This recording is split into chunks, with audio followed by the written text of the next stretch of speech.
আজ আমি খুব স্বাদের কলিজা আর পেঁপসা রান্না করব। খুবই টেস্ট হয় এভাবে রান্না করলে। হ্যালো এভরিওয়ান, কেমন আছেন সবাই? আশা করি ভালো আছেন। আপনাদের দয়ায় আমিও ভালো আছি, আলহামদুলিল্লাহ। তো আমি চুলায় একটা কড়াই বসিয়ে দিয়েছি। দিয়ে আমি এলাচ, লবঙ্গ, দারচিনি, তেজপাতা দিয়ে দিয়েছি। দিয়ে এখন আমি দিয়ে দেব তেল। তেলটা দিয়ে দিয়েছি। এখন তেলের মধ্যে দিয়ে দেব পেঁয়াজ কুচি। পেঁয়াজ কুচিটা দিয়ে আমি পেঁয়াজ কুচিটা নেড়ে ছেড়ে ভেজে নেব। তো এই পর্যন্ত আপনারা যারা ভিডিওটা দেখতেছেন, প্লিজ একটা লাইক দিয়ে ভিডিওটা ফুল কন্টিনিউ করার অনুরোধ রইল। আপনাদের একটা লাইক আমার কাছে অনেক মূল্যবান। আপনাদের মতোই অনেক বন্ধুদের কাছে পৌঁছে দিতে সাহায্য করে, আমাকে নতুন আরেকটা ভিডিও বানাতে অনুপ্রেরণা যোগায়। তাই প্লিজ একটা লাইক দিয়ে আমার সাথে থাকার অনুরোধ রইল। তো পেঁয়াজটা ভাজা হয়ে গেছে। এখন আমি এখানে মশলাগুলো দিয়ে দিয়েছি আদা বাটা, রসুন বাটা, জিরা বাটা, আর দিয়ে দিয়েছি মৌরি জিরা বাটা পরিমাণ মতো। দিয়ে এটা কাঁচা গন্ধ যাওয়া অবধি আমি মশলাটাকে ভেজে নেব। আর আমি সব মাংসতে আমি মৌরি জিরা বাটাটা খাই। এটা অনেক ফ্লেভারফুল। এই জিরাটা দিলে অনেক স্বাদ লাগে মাংস। তো আমি স্বাদ মতো লবণও দিয়ে দিয়েছি। দিয়ে আমি কাঁচা গন্ধ যাওয়া অবধি মশলাটাকে ভেজে নেব।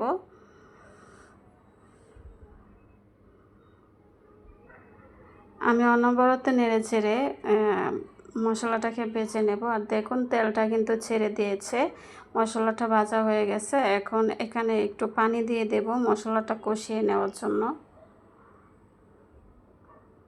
পানি দিয়ে নেড়ে ছেড়ে দিয়ে এখন এখানে আমি দিয়ে দেব মরিচের গুঁড়া,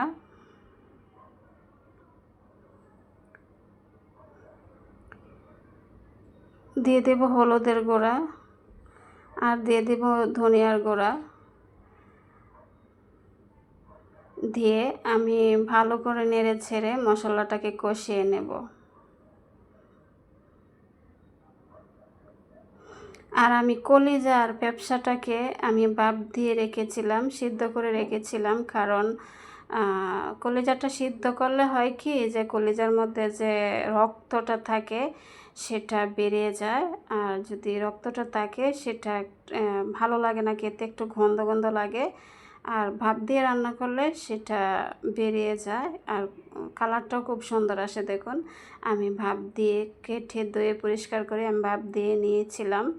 আর এটা ভাপ দিয়ে নিলে অনেক ময়লা বের হয়, আর সেই ময়লাটা গন্ধ হয়ে যায় রান্না করলে, আর কালারটাও নষ্ট হয়ে যায়। আর ভাপ দিয়ে রান্না করলে মানে কলিজার পেঁপসার কালারটা খুব সুন্দর হয়।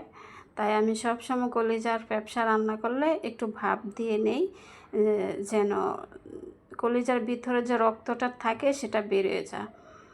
তো আমি কষিয়ে নেওয়ার জন্য যেহেতু ভাপ দিয়ে নিয়েছি, এখানে পানি নেই, তাই একটু পানি দিয়ে কষিয়ে নেব।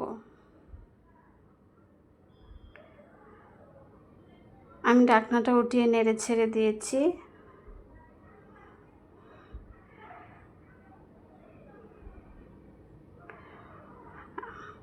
নেড়ে ছেড়ে দিয়ে আমি এখন পানি দিয়ে দিয়েছি এখানে। দিয়ে একটু নেড়ে ছেড়ে দিয়ে আবার ঢাকনা দিয়ে ডেকে রান্নাটা করে নেব।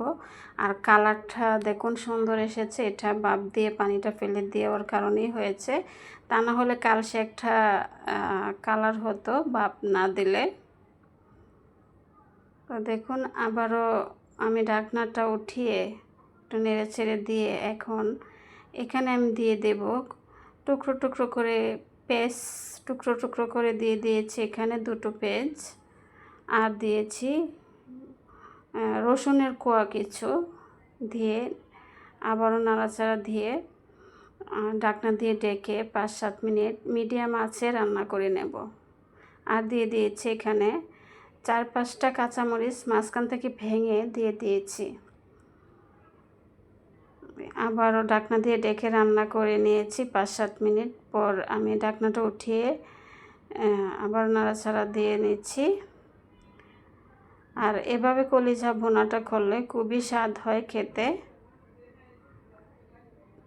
এখন এখানে আমি আমার নিজের হাতে বানানো গরম মশলা আমি দিয়ে দিয়েছি। এটা আমার নিজের হাতে বানানো, এটা শাহি গরম মশলা। এটা দিলে খুব সুন্দর একটা ফ্লেভার আসে। এই মশলাটা গরুর মাংস, মুরগির মাংস, খাসির মাংস, হাঁসের মাংস, খিচুড়ি, বিরিয়ানি সব কিছুতেই দেওয়া যায়। খুবই ভালো লাগে খেতে।